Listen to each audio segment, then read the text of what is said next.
Entonces vamos a empezar con nuestro en sí el desarrollo del curso. Ya hemos mencionado aquí, vamos a desarrollar pues los diferentes temas.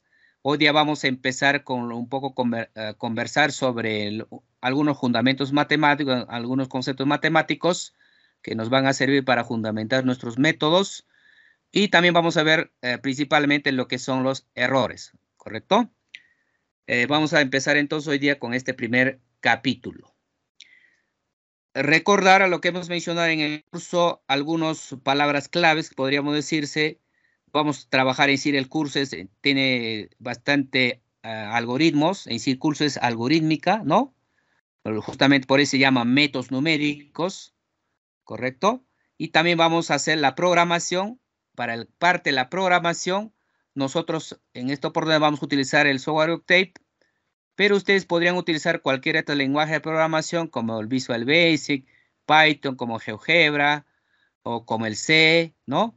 O como el MATLAB, como el Java, el Pascal, ¿no? Entonces son lenguajes de programación que también es factible utilizarlo.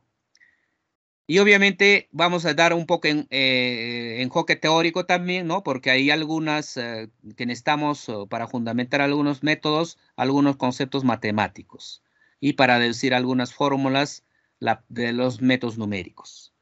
Y tal vez veamos también algunas aplicaciones, así entre comillas aplicaciones, ¿no? Ejercicios de un enunciado relacionado a su carrera para aplicarlo obviamente a los métodos numéricos diferentes métodos numéricos que vamos a analizar en el curso. Entonces, nuestro libro guía, ¿no? Ya le hemos indicado, ahí tenemos el libro guía, aquí, pero podrían utilizar de Chapra, también ya les he compartido, o también de Richard Burden. Suficiente con los 3 materiales, no necesitan buscar más, ¿no? Suficiente ponerse a concentrar y estudiar y ya está. Entonces empezamos, a ver, para desarrollar nuestro curso, que es el métodos numéricos, ubiquémonos en qué escenario estamos, ¿correcto? O en todo caso, vamos a enfocar desde el punto de vista de modelamiento matemático. Al final, la ingeniería, ¿no? Consiste en aplicar la herramienta matemática para resolver los problemas que están en la sociedad o en la realidad o en la naturaleza, ¿correcto? Entonces, a ese problema que se presenta vamos a llamarle nosotros problema del mundo real. Por ejemplo, ustedes quisieran tal vez analizar la deflexión de una viga, ¿no? Tal vez analizar, por ejemplo, avalancha que va a salir de un nevado, qué tan rápido va a llegar, ¿no? Y así podrían ir analizando un problema real, identifican el problema real, pero si ustedes quieren resolverlo desde sus conocimientos, tienen que aplicar herramienta matemática. Y para aplicar la herramienta matemática hay que hacer algunas suposiciones, es decir, hay que dar con qué leyes vamos a trabajar, en qué condiciones de las leyes físicas vamos a trabajar, es decir, hay que establecer hipótesis. Y para ese problema que hemos identificado, también entonces hay que identificar o hay que definir variables, que podríamos clasificarlo como independientes, dependientes, dependiendo sea el caso. Y también también hay que identificar los parámetros. Tal vez este concepto de parámetros vamos a un poco comentar por aquí, porque es muy importante. Ustedes conocen la palabra o lo que es el término constante, ¿no? Hablamos de constante. Pero hay un tipo especial de constante que se llaman parámetros. Por ejemplo, a ver, voy a tener acá dos fórmulas, voy a poner, por ejemplo, una fórmula, por ejemplo, área, por ejemplo, pi por radio al cuadrado, por ejemplo, área de la circunferencia, ¿no? O área del rectángulo, por ejemplo, podría ser, por ejemplo, base por altura sobre 2. O bueno, es casi lo mismo, entonces voy a cambiar un otro ejemplo para que me dé, para explicar ese concepto.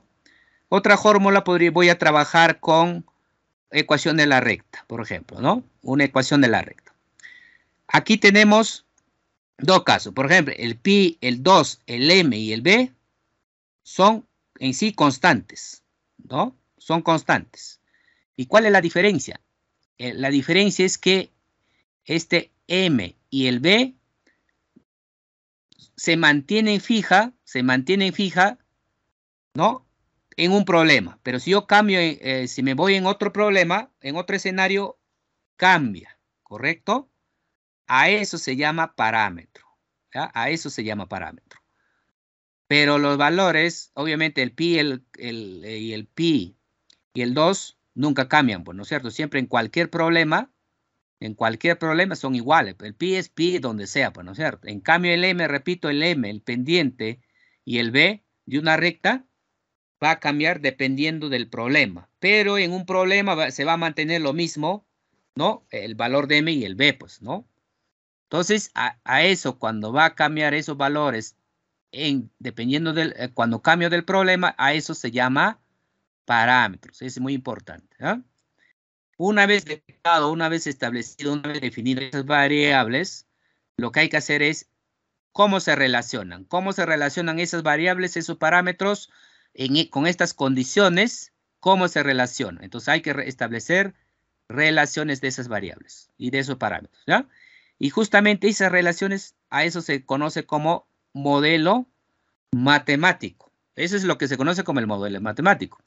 Ahora, va a depender del problema, ¿ya? ¿Qué parámetros y cómo son las relaciones? Para algunos problemas podríamos utilizar por ejemplo, ecuaciones diferenciales parciales, para algunos tal vez ecuaciones diferenciales ordinarias, o tal vez para algunos el más sencillo, por ejemplo, una junción. Una junción así tal como está es un pequeño modelo matemático, ¿no? Porque me está relacionando variables, ¿no? Entonces va a depender del problema cómo va a ser mi modelo matemático. Es más, podría ser un sistema de ecuaciones lineales que vamos a trabajar también, ¿no? Entonces va a depender del problema. Entonces, yo ya tengo mi modelo matemático, entonces tengo que resolverlo, ¿no es cierto? Entonces, para resolverlo tenemos, aquí pongo 3 estrategias. Primero, la estrategia de generar fórmulas, lo que se conoce como método analítico. Eso es lo que ustedes han estudiado en el cálculo, ¿no? Matemática 1, matemática 2, hasta matemática 4, ¿no? Han tenido diferentes técnicas o métodos, pero han generado fórmulas, es decir, han tenido respuestas, podríamos decir, casi exactas. ¿Sí? Entonces, pero ¿cuál es el detalle? Que cuando queremos resolver problemas del mundo real, rara vez, casi nunca se utiliza pues así, no se resuelve así, pues, ¿no? Entonces, esta estrategia de resolver es tan solo un poco para ejercitarse nada más, ¿correcto? Entonces necesitamos otros métodos, otras estrategias. Aquí voy a pasarme aquí. Tenemos otra estrategia que se llama método cualitativo o gráfico. Hay muchos modelos matemáticos con simple visualizarlo geométricamente, ya vemos cuál es el comportamiento de la solución. Por ejemplo, especialmente cuando el modelo matemático está dado por ecuaciones diferenciales, ¿no? Entonces podríamos graficarlo y ya podríamos deducir o podríamos dar deducciones o decisiones en base a ese gráfico. ¿Por qué? Porque me está representando más o menos aproximadamente cuál sería el comportamiento de la solución de ese modelo matemático, ¿correcto? Pero obviamente también tiene deficiencias, pues, ¿no es cierto? Tan solo puedo, obviamente, con el gráfico yo no puedo decir, pues, así es, ¿no? Es tan solo visual, hasta el ojo humano nos podría engañar, podríamos interpretar con mucha deficiencia. Así es que tampoco esta estrategia es el adecuado. Entonces ahí viene nuestro curso, pues, ¿no es cierto? ¿No? Entonces ahí viene el métodos numéricos. Y en los métodos numéricos, ¿en qué consiste? Consiste en generar algoritmos que se conoce obviamente, por eso se llama métodos, algoritmos, y eso hay que codificarlo. ¿Ya? Tenemos el algoritmo más su codificación en algún lenguaje de programación. Justamente, más o menos, eso es lo que vamos a desarrollar en el curso. Aquí está nuestro curso. Un poco estudiar los algoritmos o los métodos y codificar, en este caso, con el lenguaje Octave. Obviamente, para fundamentar esos métodos hay que recordar algunos conceptos matemáticos, ¿correcto? Como el teorema de Taylor y algunos conceptos que vamos a ver ahora. Entonces, ya teniendo ya nuestro método o nuestro curso que nos ubicamos aquí, ¿no? Y elegido, ya tenemos nuestra solución. Pero esa solución que tenemos es solución con el lenguaje matemático. ¿Qué quiere decir eso? Tal vez voy a tener una función o tal vez voy a tener un número, tal vez 0.5, ¿no? Una respuesta. Pero eso es en términos matemáticos. Si estamos resolviendo un problema del mundo real, ¿qué hay que hacer? Hay que interpretar, hay que traducir, hay que explicar quién lo que va a tomar decisiones, ¿no? Tal vez pueden ser autoridades, ¿no? Tal vez, ¿no? Entonces hay que interpretarlo, porque si aquí damos funciones o números con decimales, las personas no lo van a entender, ¿correcto? Entonces hay que hacer la interpretación, hay que hacer las traducciones, es decir, hay que hacer conclusiones en el contexto del problema. Es decir, hay que validar nuestro modelo matemático, nuestro algoritmo que hemos aplicado para resolverlo, ¿correcto? Una forma, por ejemplo, ¿cómo es? De esta validación es, por ejemplo, irse al laboratorio. Tienen un problema, tienen su modelo matemático y resolvieron, ahí tienen las interpretaciones, pero tienen que validarlo. Una forma es irse al laboratorio, dependiendo del área, ¿no? Diferentes laboratorios que tenemos. Entonces yo calculo con el laboratorio, ¿no? ¿Cuánto me da la respuesta a través de análisis en el laboratorio? Entonces yo comparo con los resultados que he tenido con el modelo matemático. Si hay mucha la diferencia, tengo que entrar nuevamente al círculo. Tal vez falle aquí en detectar las buenas variables o buenos parámetros, o tal vez representé mal el modelo, las relaciones representé mal, o tal vez el método numérico que he aplicado no es el adecuado, entonces podremos así hacer el círculo, ¿no? Y así continuar hasta obtener una buena solución, que esté más o menos muy cercanos con los resultados que me esté dando el laboratorio. Si es muy cercano, entonces el modelo matemático ya podría servir para resolver, ¿no? En otras circunstancias, ¿no es cierto? Si yo ya tengo para un fenómeno, un modelo matemático, y es más, ya tengo su algoritmo que me resuelve, entonces eso ya podríamos aplicarlo con otras circunstancias, con otras variables, con otros datos principalmente, ¿correcto? Entonces, más o menos esa es la secuencia que ingeniería hay que aplicar para resolver un problema. Y hace ese proceso, repito, se llama modelamiento matemático. Entonces, eso más o menos, pero nuestro curso se centra ¿dónde? Aquí nada más. Aquí nada más estará nuestro curso.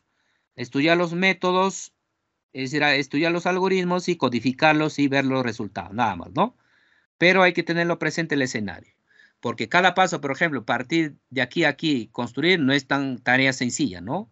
No es tarea sencilla.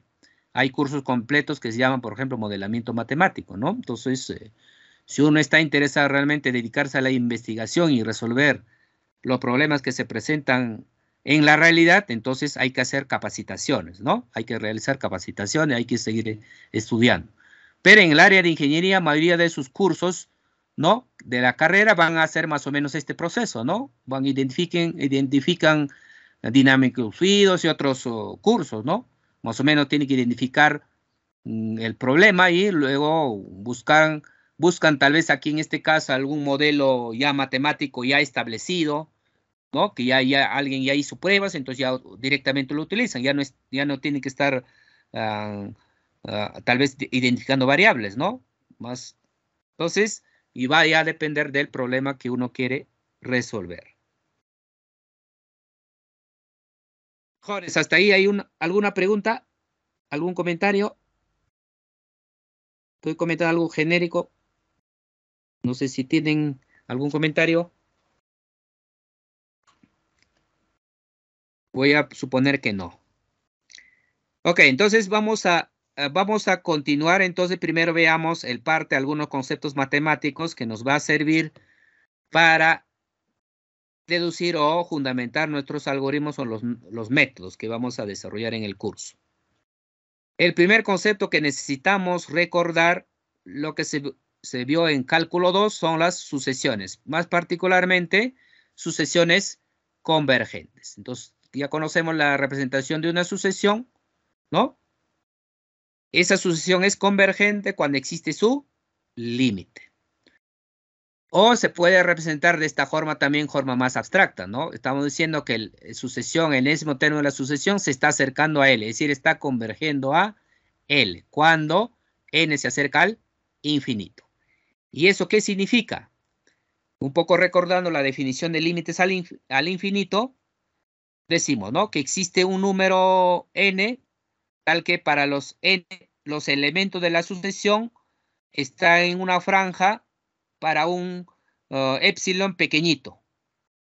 En forma geométrica, ¿qué quiere decir? Que nosotros va a existir un n acá grande, tal que los elementos de la sucesión, ¿no?, están tan solo dentro de esta franja, ¿eh? De esta franja, es decir, se acercan a este L. Acá está el L, ¿no? Acá está el valor de L. Esos elementos de la sucesión están cerca a ese L, el valor L. Y en una distancia nada más de epsilon, ¿ya? Una distancia de epsilon. Entonces, no me interesa para algunos valores de la sucesión. Por ejemplo, en este caso, algunos valores se están saliendo. Lo que me interesa para la mayoría. ¿Y dónde está la mayoría?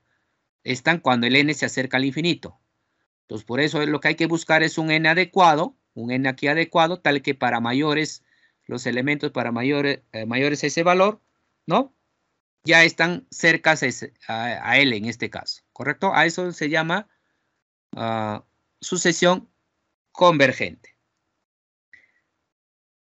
Aquí damos un ejemplo. Aquí dice, calcule los valores de esta sucesión, donde el primer término es 1, y los siguientes términos está dado por esta sucesión en forma recursiva. ¿A qué lo llamamos en forma recursiva?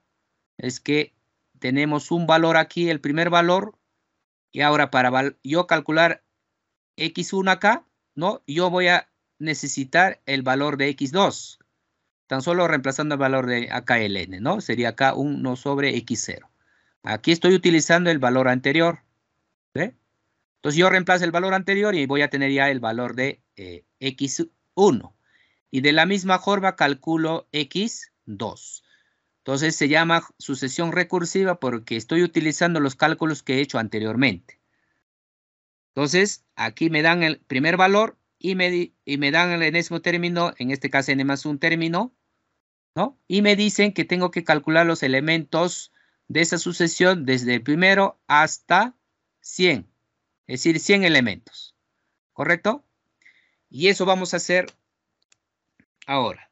Entonces, como hay que hacer cálculos, obviamente hay que utilizar nuestra herramienta. Entonces, aquí ya tenemos, este es el primer ejemplo, ¿no? Este es el primer ejemplo de la sucesión. Entonces, voy explicando. A ver. Uno de los comandos vamos aprendiendo. A ver, clear all es para borrar todas las variables. Es importante este comando, ¿no? Porque podría ser que anteriormente esté utilizando una variable y luego pueda confundirse, ¿no?, el programa que estoy haciendo ahorita. Entonces, para evitar eso, es mejor los anteriores variables eliminarlos, borrarlos, ¿correcto?, de la memoria de la máquina. Entonces, borramos todas las variables que existen y empezamos nuestro programa. ¿Cómo empezamos? El primer valor es el 1, aquí, nada novedad, ¿no? Y a partir del segundo valor, ¿qué hay que hacer? Dijimos que hay que ir calculando iterativamente, ¿no? Por ejemplo, calculo x2, luego x3, ahí es iterativamente. Y para cuando yo menciono iterativamente, necesitamos un bucle iterativo. ¿Cómo hacemos iteraciones en Octave o en MATLAB también, ¿ya? Una forma es con el for, con para. Decimos, para de K desde 1 hasta 100 es lo que me piden. Tengo que iterar, ¿no? Tengo que calcular desde 1 hasta 100.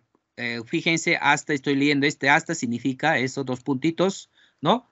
Desde 1 hasta 100, ¿qué voy a calcular?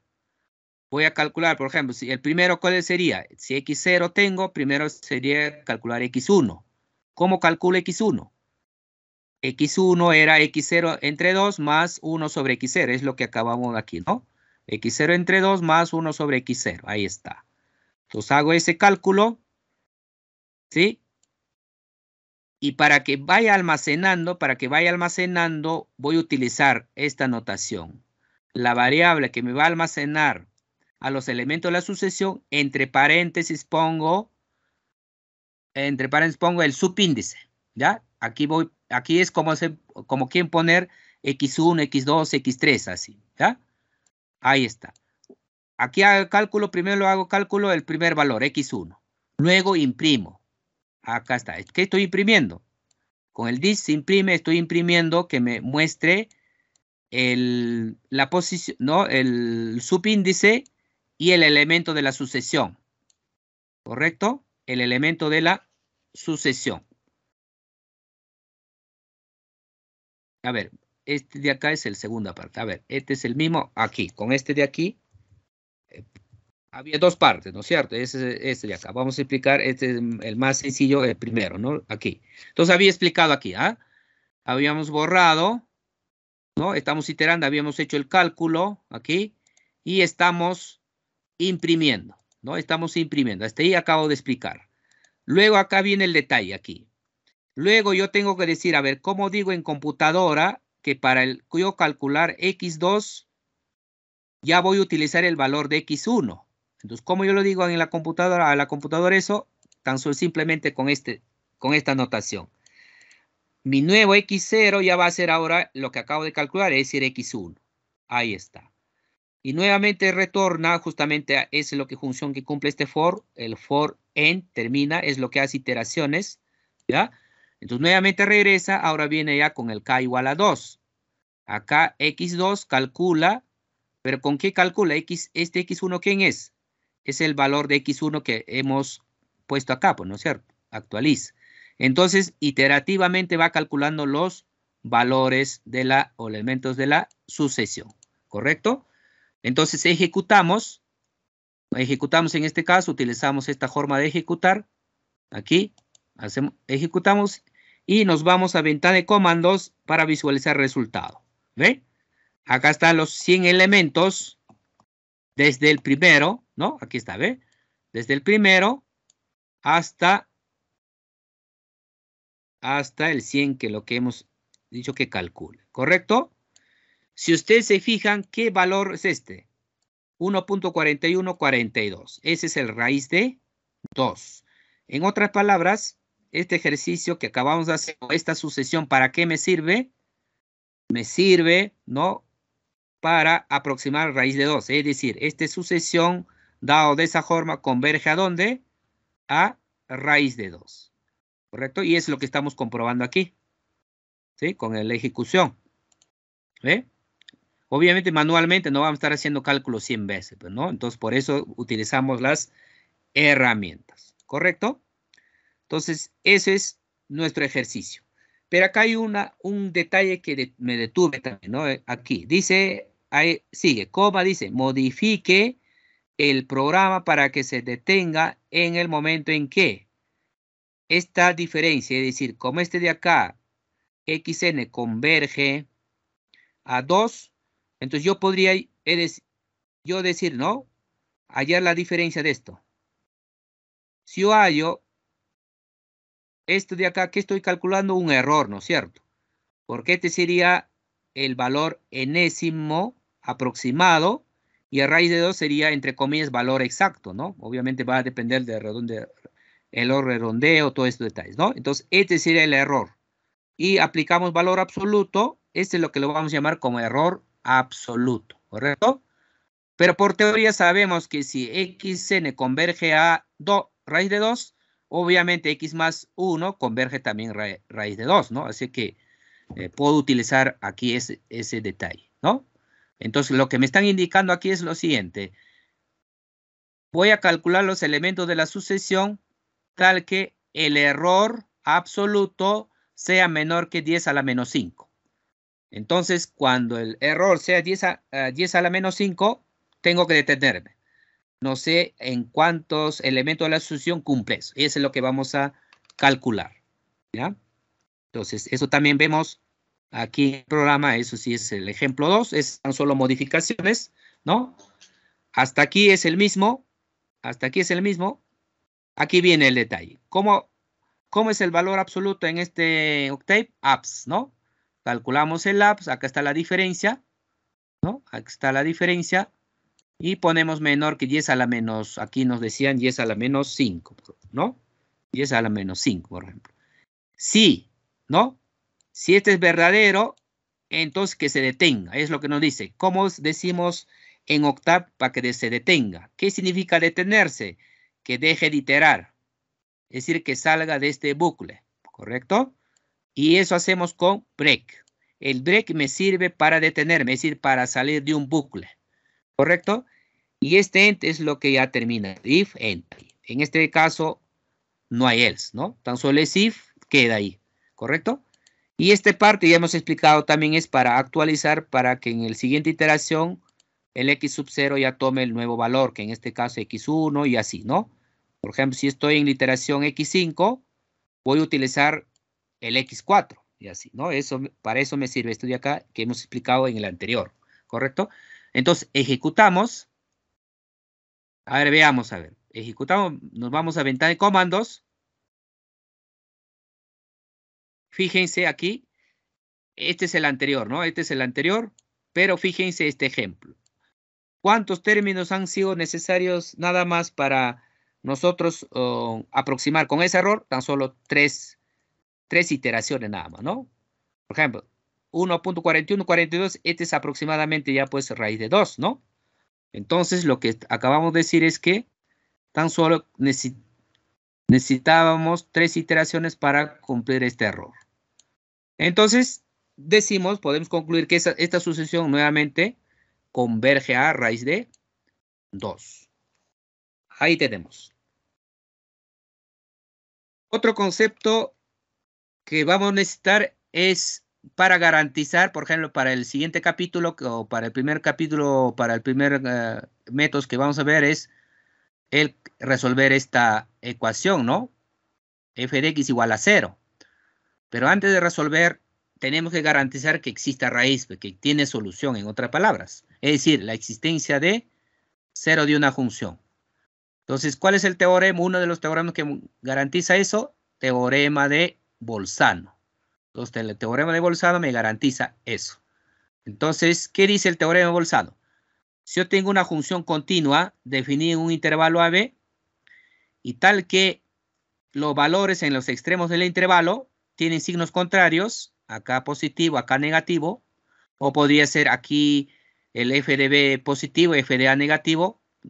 En ambos casos, el producto me va a dar el negativo, la condición es esto, signos diferentes.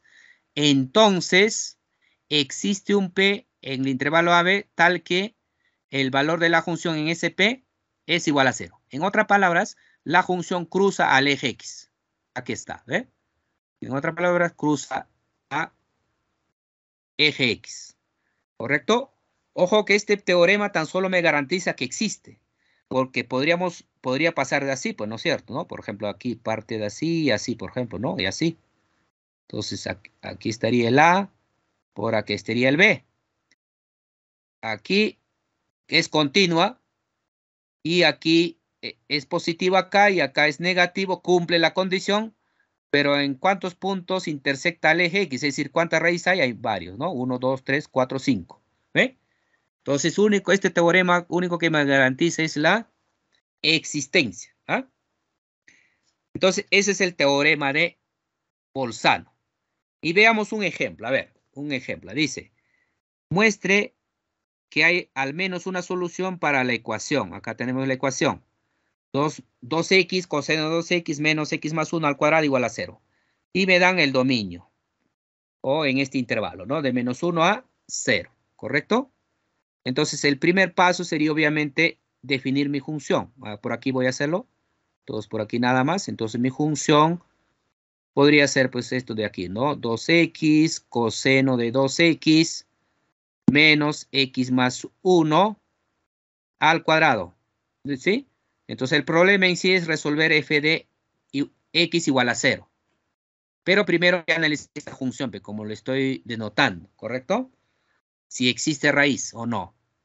Entonces, la primera condición que debe cumplir es que sea continua. Obviamente, esta es continua, ¿no? Esta es una cuadrática continua, x continua, coseno continua. Entonces, esta función es al ojo, como se dice, es continua en este intervalo. Cumple la condición.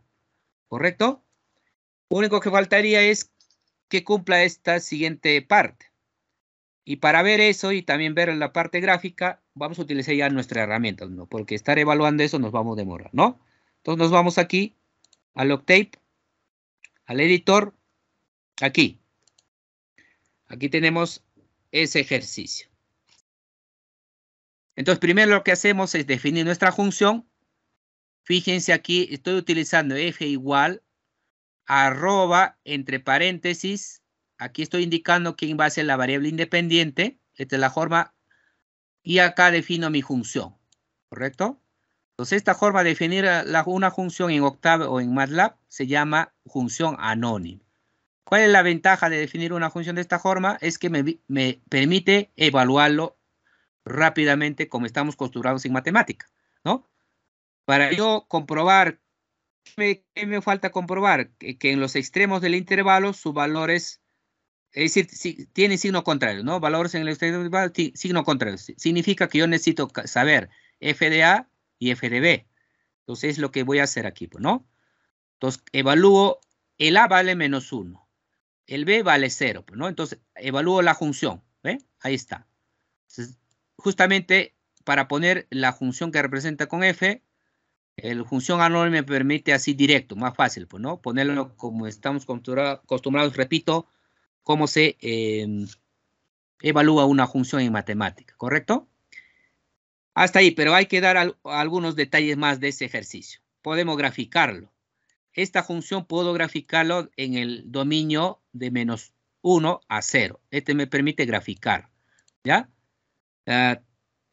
Gritton se pone para graficar o representar en la pantalla una malla, ¿ya? Que me lo ponga la malla, un mallado o con partición, ¿correcto? Como cuando graficamos no aparece el eje X pintado, voy a dibujarlo un eje X, ¿ya? Y para que ese eje simulado que lo grafique en la misma pantalla, lo pongo hold on. Repito, ¿para qué es este hold on? Es para que, supuestamente aquí ya lo grafiqué, me abrió una pantalla en la gráfica. Y para que el eje X lo grafique en la misma pantalla, se pone hold on. Y con este comando lo que estoy haciendo es graficar y igual a 0, un pequeño artificio, ¿no? 0 por X, obviamente 0. Entonces estoy graficando y igual a 0, eje X en este dominio, ¿sí? Y también, también si yo quisiera saber el signo, qué signo tiene, aunque yo podría ya visualizar qué signo va a tener aquí, pero otra forma en estos lenguajes de Octave como MATLAB, como saber qué signo tiene es este comando, ¿no? Sig n. Entonces, sig n, ¿qué me permite? ¿Qué signo tiene este valor? Y este valor. Ahí está. Entonces, con eso ejecutamos. Ahí ejecutamos y nos vamos a ventana de comandos. ¿Ve? Acá está. Entonces, acá está la función. Acá está el ANS. Tiene positivo y negativo. A ver si me mostró el gráfico. A ver, aquí está el gráfico, ¿ve? Acá está el gráfico. Acá está el gráfico, ¿ya? Y obviamente hay intersecciones. Acá está. Acá está. No me la ha graficado. Hay un pequeño detalle de la gráfica. Pero acá está el eje, ¿no? Como podrán ver, hay raíz. Pero ya podría yo matemáticamente, ¿cómo garantizo que esto sea continua? Hemos dicho que es continua.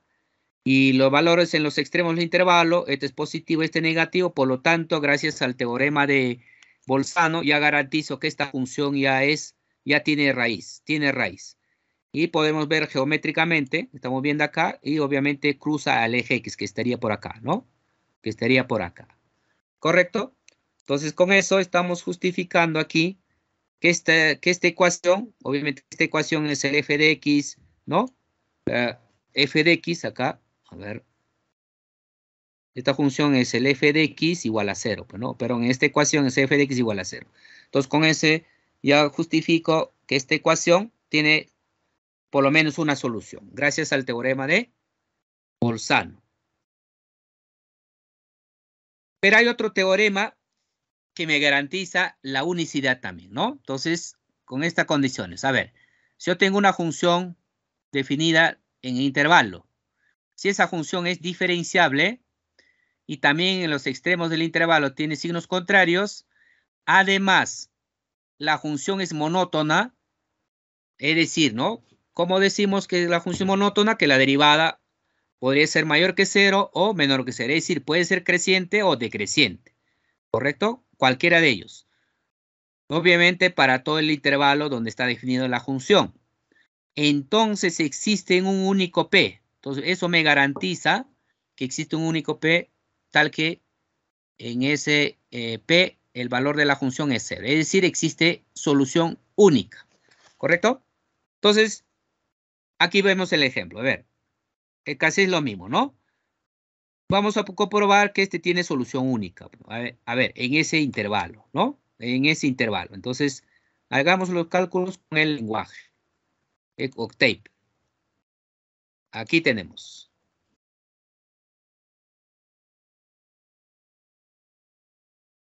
Aquí tenemos el código. Ojo que en cada código estoy explicando algunos comandos de más y vamos apuntando, ¿ya?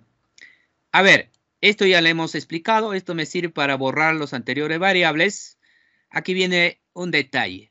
En caso del MATLAB, el cálculo simbólico ya está por defecto, ¿ya? Pero en cambio en el Octave hay que instalar o hay que leer a la memoria, en este caso, hay que leer a la memoria el paquete simbólico. El paquete simbólico. ¿Cómo se hace eso? PKG Load Symbolic. Este es el nombre del paquete que nos permite para trabajar en forma simbólica. ¿Correcto? Entonces, gracias a este paquete simbólico, yo ya podría trabajar en forma simbólica. ¿Qué quiere decir trabajar en forma simbólica? Si yo tengo una función, por ejemplo, f de x igual a x cuadrado, derivar sería 2x, ¿no? Y que me muestra así 2x, ¿ya? Eso significa calcular o trabajar en forma simbólica. Entonces, pero yo tengo que decirlo a la computadora qué variable voy a utilizar como simbólica. Entonces pongo acá sim x. Entonces, en este caso, el x va a ser variable simbólica. Ahora sí ya defino mi función. Casi es lo mismo, pero recuerden ahora lo que vamos a trabajar es en forma simbólica. ¿Ya? En el anterior trabajamos con función anónima. En cambio aquí vamos a trabajar en forma simbólica. ¿Para qué vamos a trabajar en forma simbólica? Para calcular la derivada en sí. ¿Ya? Porque en el cálculo simbólico está ya implementado para calcular la derivada. Pero podemos graficar la función igual aquí, grid on para que nos pinte la malla. Y vamos a querer graficar también, aquí graficamos la función y vamos a querer graficar la derivada. Por eso ponemos acá hold on. Calculamos la derivada. ¿Cómo se calcula la derivada en Octave y en MATLAB? Con diff. Acá ponemos diff. Acá ponemos la función del cual queremos calcular la derivada y con respecto a qué variable. Y esto lo almacenamos en F1. Y luego graficamos ese F1, que es la derivada. ¿Correcto? Entonces, porque justamente una forma de ver si es creciente, la gráfica de la derivada, pues, ¿no es cierto? Porque es lo que queremos justificar. Entonces ejecutamos y acá, ¿no? Como podrán ver, está cargando el cálculo simbólico. Entonces hay que esperar que cargue el cálculo simbólico y se ejecute el programa. Cuando uno ejecuta primera vez, un poco va a demorar porque tiene que cargar todo el paquetería cálculo simbólico, ¿no? Entonces, por ejemplo, aquí tenemos la función, ¿no? Y de paso me la ha calculado ya la derivada. ¿Correcto? Y acá podemos ver ya la gráfica, ¿correcto? Por ejemplo, esta es la función, lo que está de rojo. ¿Ya? Esta es la función. Y este es lo que está es la derivada. Como podrán ver, geométricamente podemos ver, visualizar o justificar que esta derivada es creciente, ¿no? La derivada es creciente en todo el dominio de -1 a 0. Por lo tanto, puedo justificar, ¿no? Lo siguiente, que obviamente tenemos una función que es diferenciable, extremo del intervalo, en los extremos del intervalo tiene valores diferentes, signos, y en este caso es creciente. Como cumple las condiciones, por lo tanto, yo puedo garantizar que existe un único valor, pues, ¿no es cierto? ¿No? Un único raíz para esta ecuación. ¿Correcto? De esta forma ya justificamos que en ese caso existe un único raíz. Vamos a continuar. Otro concepto, en este caso, otro teorema que vamos a utilizar, casi mayoría de los capítulos, es el teorema de Taylor. ¿Qué nos indica el teorema de Taylor? Nos indica si tenemos una función n veces continuamente diferenciable y existe n más 1 derivada y un punto en el intervalo AB donde está definida la función, entonces para cada x que está en el intervalo existe un epsilon alrededor o entre, ¿no? En el pequeño intervalo x, entre x sub 0 y x. Entonces, con estas condiciones, esta función yo lo puedo aproximar por un polinomio, con un error. Entonces, es lo que me indica el teorema de Taylor. Entonces, una función yo lo puedo aproximar por un polinomio, pero obviamente aproximar, la palabra aproximar significa que hay un error, ¿correcto? ¿Y cómo se define este polinomio? Con esta descripción, ¿no? Con el sumatoria, ¿no? Y el error se define de esta forma, ¿correcto? Entonces, si nosotros desarrollamos acá, ¿no? A ver, por ejemplo, el polinomio p de x n sería p para x0, sería tan solo el f de x sub 0, porque aquí va a ser 0, 1, ¿no es cierto? Factorial de 0, 1, más la primera derivada, ¿no? Cuando acá es 1, bueno, aquí realmente aquí sería, aquí hay corrección, aquí también sería el k, ¿no? Acá, porque aquí va variando también, ¿verdad? Aquí, ya está, ¿correcto? Entonces acá sería primera derivada en x sub 0 sobre factorial de 1, 1 por x menos x0. El k es 1. Seguimos sumando y así, ¿no? Acá sería segunda derivada en x sub 0 por x menos x sub 0, en este caso ya al cuadrado, sobre factorial de 2 y más, así continuamos, ¿correcto? Entonces, una función con estas condiciones podemos aproximar por un polinomio de esta forma, dado por esta forma. Y obviamente con su error respectivo, ¿correcto? Algunas observaciones. Este polinomio P de n, P sub n, se denomina enésimo polinomio de Taylor, alrededor de x sub 0. Es decir, el polinomio, ¿no? ¿verdad? El polinomio del grado n se llama polinomio enésimo de grado n de Taylor, ¿correcto? Y su R, obviamente, su respectivo error asociado a ese polinomio, ¿correcto? Y cuando el x sub 0 es 0, ese polinomio de Taylor se llama tiene un nombre especial, se llama polinomio de McLeod, ¿no? Entonces, un poco han practicado en el cálculo 2, ¿no es cierto? Para un poco que quede claro este concepto, vamos a dar un ejemplo. Entonces, me dan una función, que en este caso coseno, me piden en sí aproximar por un polinomio alrededor de x0, ¿correcto? ¿Cómo? Con un polinomio de grado 2 o con un polinomio de tercer grado, es decir, n3, también aproximar el coseno de 0.1, ¿correcto? Entonces, vamos a hacer el cálculo, pero también utilizando aquí el octate. Acá, a ver.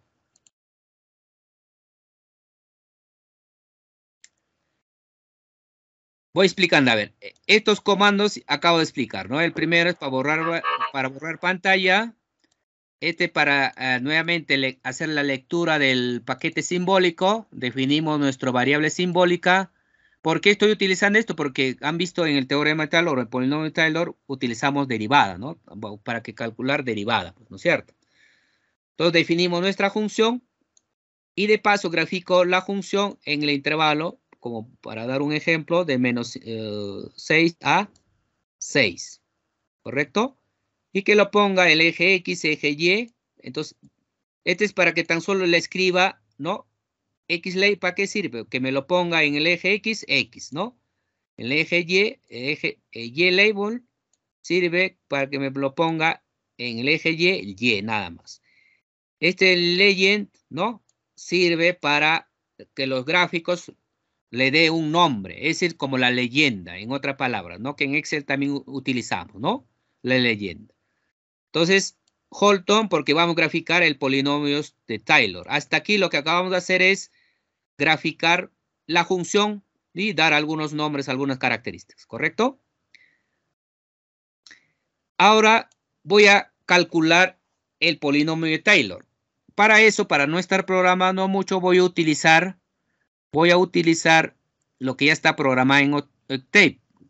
¿Con qué función se calcula el polinomio de Taylor en Octave? Con Taylor, nada más. ¿Cuáles son sus parámetros que hay que pasar? La función, la variable, alrededor de qué punto, en este caso es alrededor de 0. Acá ponemos order, es decir, de qué orden, y acá voy a poner J. ¿Por qué voy a poner J? Porque voy a calcular polinomio de Taylor desde 2 hasta 7. ¿Ya? Desde 2 hasta 7. Y luego voy a ir graficando cada uno de esos polinomios. Zplot, la función en este dominio. Y para que todos aparezcan en un solo pantalla, voy poniendo Holton, ¿no? Entonces, en otras palabras, voy a calcular diferentes polinomios Taylor y lo voy a graficar por lo pronto. Pero esos polinomios lo que van a aproximar a la función coseno. Entonces, ejecutamos aquí. Y visualizamos aquí, debe aparecer la gráfica aquí. ¿Correcto? Aquí está la gráfica de... A ver, vamos a borrar. Aquí faltó borrar en sí la pantalla. Ahí hay un gráfico que está apareciendo. A ver, nuevamente ejecutamos. Ahí está.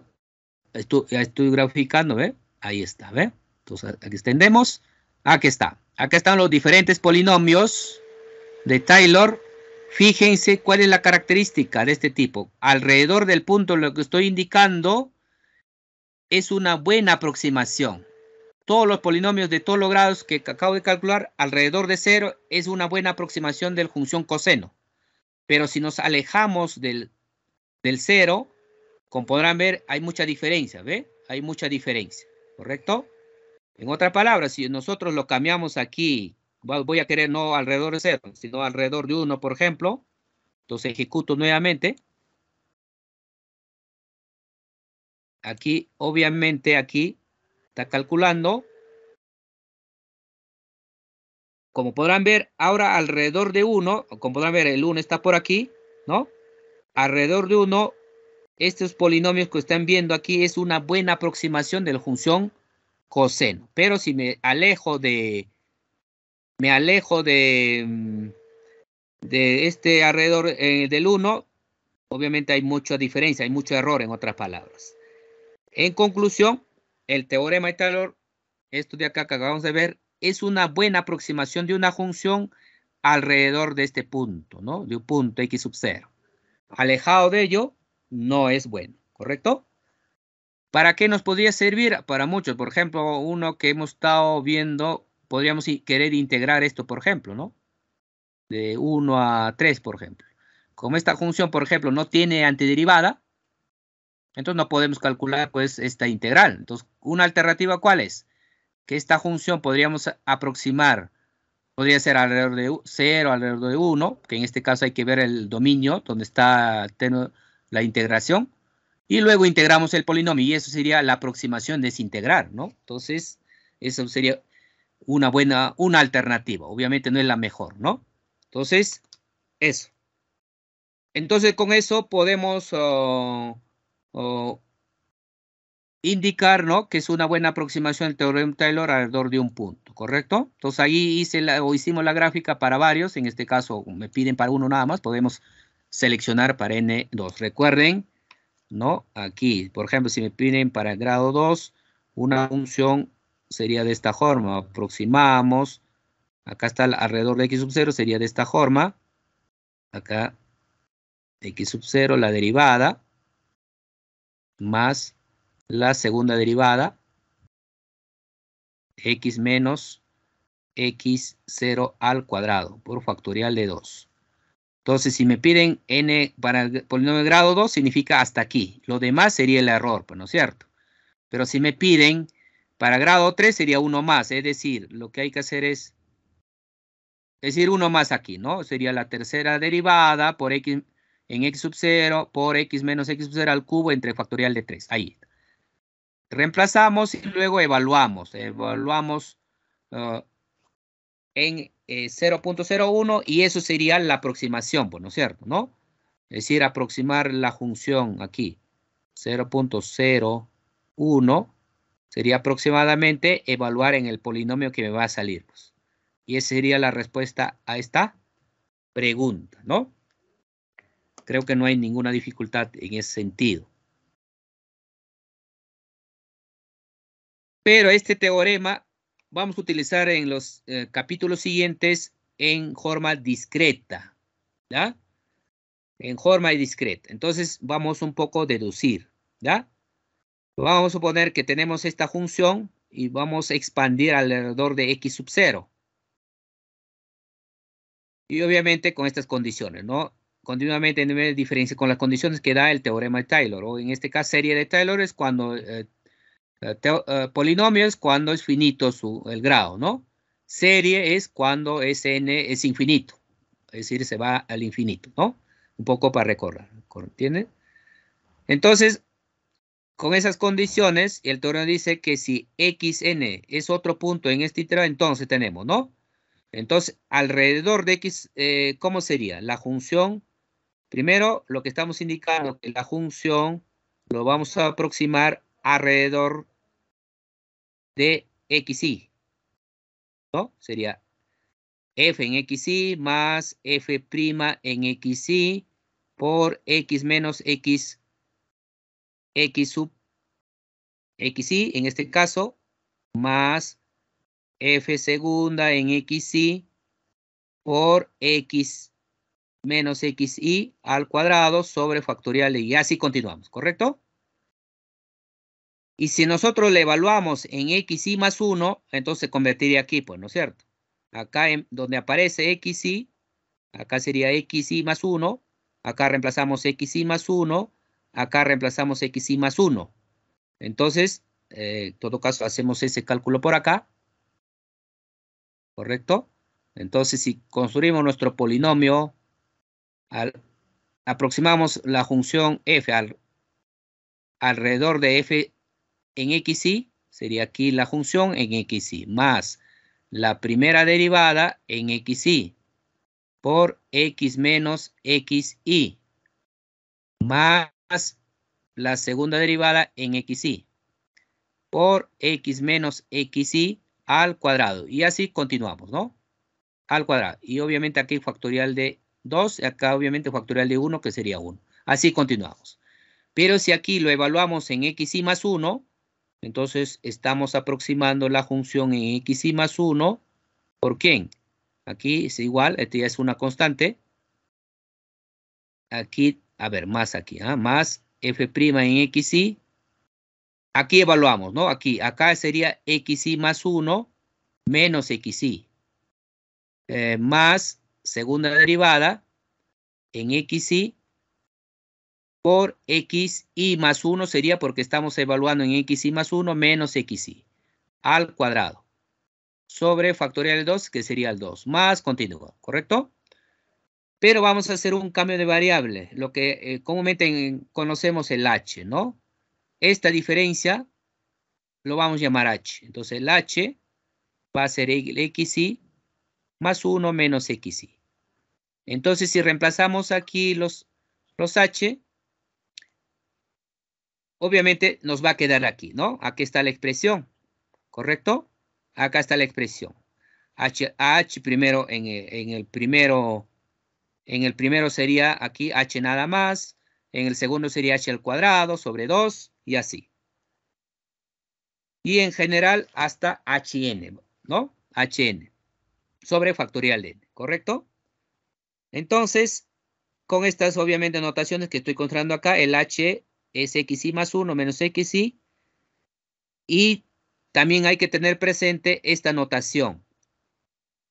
que f de xy más 1 es igual a xy más h, ¿no? Entonces, a ver, en forma geométrica lo que estamos diciendo es, acá está el xy, por acá está el xy más 1, y este tamaño es el h, ¿no? Evaluar la función en xy más 1 es lo mismo evaluar la función en xy más h. En otras palabras, este es lo mismo xy más h. Obviamente, cuando estamos hablando de particiones homogéneas, ¿no? Es decir, el tamaño de particiones son iguales, ¿correcto? Entonces, esas consideraciones, esta formulita, por favor, hay que tenerlo presente porque vamos a utilizar cuando deduzcamos nuestros métodos en los siguientes capítulos.